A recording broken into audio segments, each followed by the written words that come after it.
Tere! Tere! Päev 2 on alanud ja päev 2 siis selles 5-päevasest tasuta õnnelikkuse mini väljakutses, mis ma siin enda stories ja hiljem siis tegelikult oma feedis teen. Tere kõikidele vaatajatele, nüüd tore, teid on siin juba sedavõrd palju. Tere teile, tere Kätlin, tšau Liisi, tšau Piret, Marit, Kerli, Krista, nii tore, teid on nii palju. Öelge mulle tšau, lehvitage, öelge, kus te mind vaatate ja öelge lihtsalt tšau mulle. Ja ma natukene siin, enne kui inimesed kogunevad ja enne kui ma lähen selle teema juurde, siis ma olen siin täiega põõsas. Ma proovin siin olla nii, et ma seda põõsast aitäh teile, nii nunnu, tšau Pia, nii tore. Igal juhul tegemist on siis minu õnnelikkuse. Tšau Annika, hei Kerli, tšau Merili, nii tore, Piret, tšau, tere. Ja tere Kätlin, tšau. Igal juhul tegemist on siis minu minu 5-päevase mini väljakutse, õnnelikkuse väljakutse sellise miniversiooniga, mis on siis siin tasuta mul Instagramis üleval. Täiega läbipaistvalt teen seda ja täiega teen seda selle eesmärgiga, et öelda sulle, kallis, palun tule esmaspäeval 1. novembril algavasse pikka 30-päevasesse õnnelikkuse väljakutsesse. Ja selle 5 päeva jooksul sa näed ära, millised saavad olema need videod, mis pikkusega, mis energiaga mina olen ja kuidas need sulle mõjuvad ja et kuidas see õnnelikkuse väljakutse välja nägema hakkab. Kui sa oled seda juba 1 korda teinud või 2, sest et 2 korda on see meil üldse laivis olnud veel või nagu nii-öelda 2 korda on see olnud, nüüd teeme 3. korda, viimast korda sel aastal 30-päevane, siis seda täiega ma soovitan sul uuesti veel teha, sest et november on nii pime kuu, kõige väljakutsuvam kuu meie aasta ringis ja kõik see, mis praegult maailmas toimub, eelkõige mis toimub Eestis, täiega soosib seda, et me kõik hakkaks tegelema iseenda õnnega aina rohkem.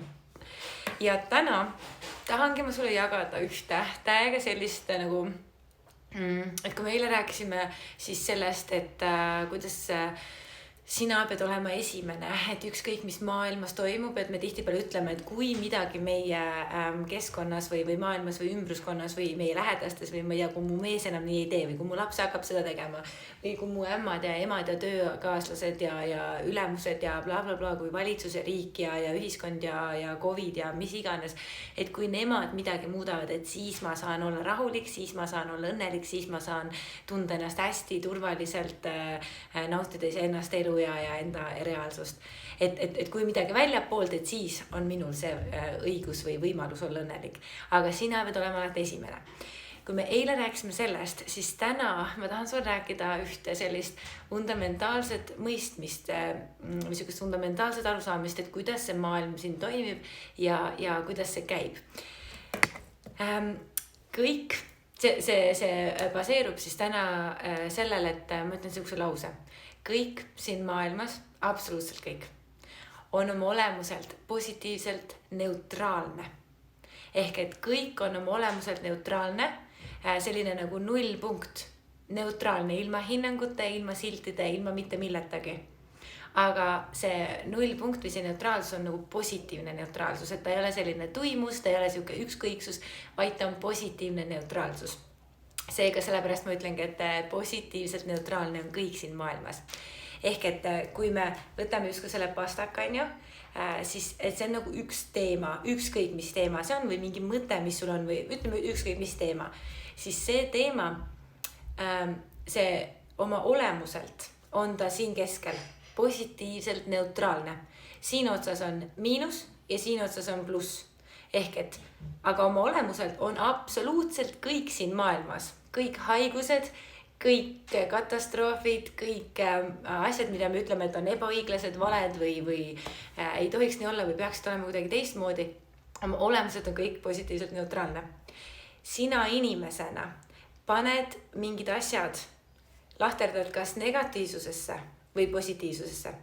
Olenevalt sellest, kuidas sina seda neutraalset asja vaatad, vastavalt sellele sa sellele sildi hinnangu mingisuguse arvamuse ka juurde paned.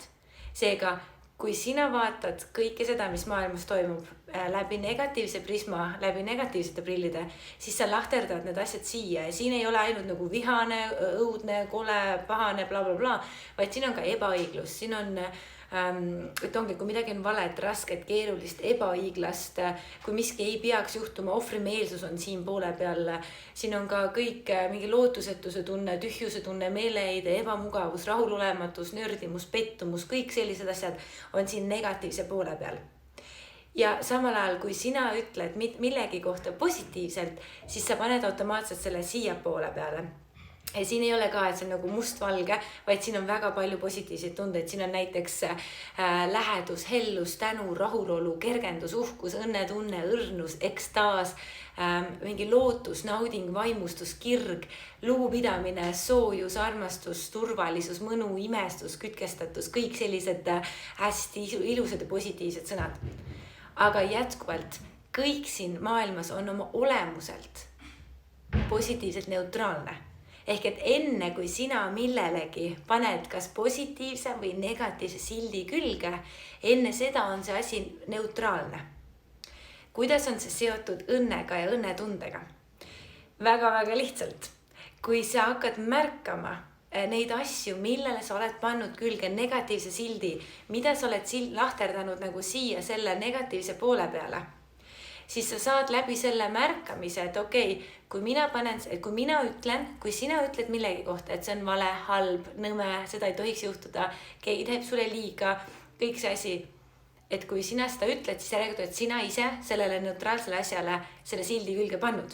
Ja kui sina kuidagi nimetad, sina annad millelegi mingi hinnangu või hoiaku või mingi sildi, siis sa mõtled sellest asjast niimoodi ja siis läbi nende mõtete tekib sinusse ka tunne. Ja siis sa hakkadki tundma, et maailm on sinu suhtes ebaõiglane, ülekohtune, maailm on sinu suhtes, et maailm on ohtlik paik, sulle tehakse liiga ja kõik need negatiivsed tunded, mida ma ka enne mainisin. Ja siis kolinal kukub ka õnnetunne, siuke üleüldine õnne ja turva ja usalduse tunne maailma osas. Kerguse tunne, et seal ei ole kerguse tunne, kui sa sildistad paljusid asju oma elus negatiivse poole peale. Läbi selle teadlikkuse, et kui sa nüüd tood enda teadlikkusesse selle aspekti, et kõik siin maailmas on oma olemuselt positiivselt neutraalne ja hakkad märkama enda sees neid asju, mida sina nimetad negatiivseks. Kui sa ütled midagi, et see on vale, see on halb, kõik need piirangud, mis eile kehtima hakkasid, need on halvad, need on valed, neid ei tohiks olla. Või et kõik need inimesed, kes ennast ühte või teise lahtrisse panevad kogu praeguses ühiskonnas, et ühed on halvad, teised on õiged. Või et see on hea, see on vale, see on kerge, see on raske. Tema on nõme inimene, tema on hea inimene. See mulle meeldib, see mulle ei meeldi, seda ma söön, seda ma ei söö, see mulle maitseb, see mulle ei meeldi, on ju. See asi, mis minuga toimus, oli hea ja tore, aga see asi on ülekohtune. Mis iganes asi see on, millele sa paned negatiivse sildi külge, toob sinu õnnetunnet alla. Ja ainult sina ise oled see, kes neid silte paneb. Loomulikult on siin nagu backstory hästi palju, siin on perekonnamustrid hästi palju, siin on hästi palju sellist taustainfot ka, mida saab teraapiate kaudu lahendada, aga siin on sina ise võtad isikliku vastutuse selle eest, kuhu lahtrisse sa selle oma olemuselt positiivselt neutraalse asja lahterdad.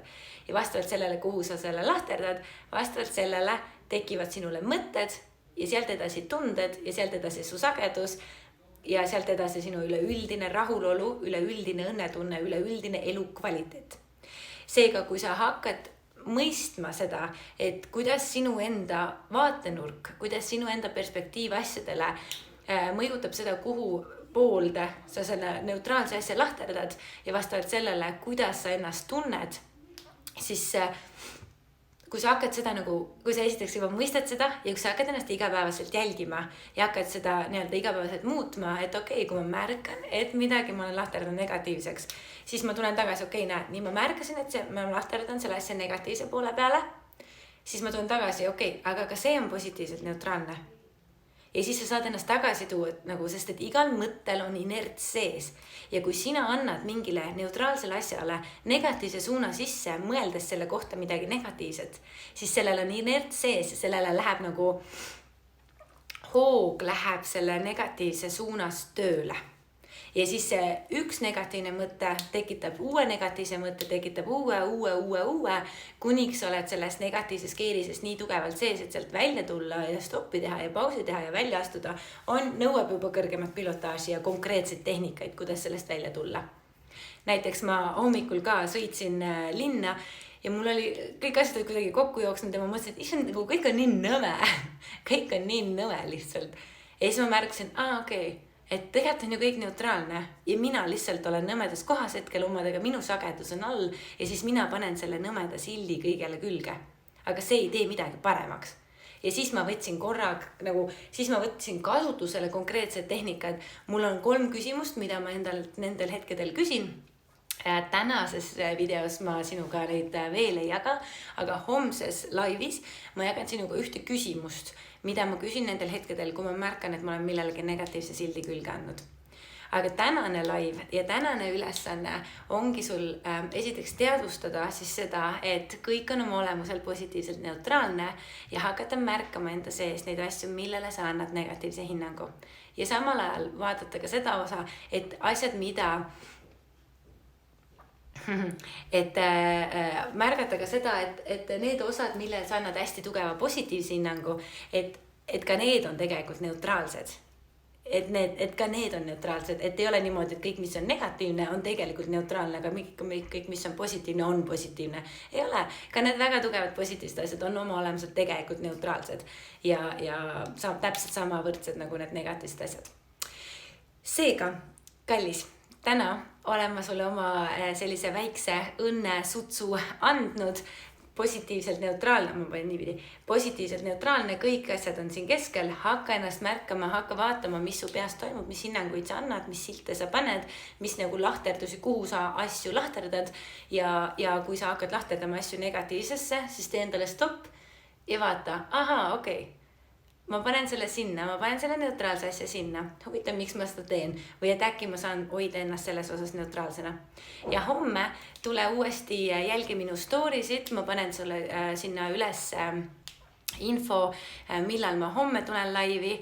Ja siis ma juba jagan sinuga ühte küsimust, mida sel hetkel küsida, kui sa oled negatiivses keerises või kui sa märkad, et sa oled millelegi negatiivse sildi külge pannud. Aitäh sulle, et sa mind kuulasid, aitäh, et sa vaatasid, aitäh, et sa mulle tšausin ütlesid, mulle lehvitasid ja mulle ilusaid sõnu ütlesid. Täpselt samamoodi nagu eile ütlen ma sulle ka täna, et kõik, kes osalevad minu 5-päevasel õnnelikkuse miniväljakutsel, saavad sooduskoodi. Kui sa seda soovid selleks, et osaleda, siis minu pikal esmaspäeval 1. novembril algaval õnnelikkuse 30-päevasel väljakutsel. Selleks mine nüüd pärast seda laivi minu storisse, kohe ma panen selle ülesse, mine minu storisse ja seal sa saad saata mulle oma emaili, mille peale, kuhu mina siis saadan sulle sooduskoodi või siis pane mulle siia message'isse ja saad samamoodi sooduskoodi. Igal mul on su emaili vaja selleks, et sulle see sooduskood saata. Aitäh sulle, olen tänulik, et sa mind kuulasid ja vaatasid, kaasa elasid ja oma arvamust sina avaldasid, kas või läbi tšau või hearti saatmise. Kohtume homme. Tšauka!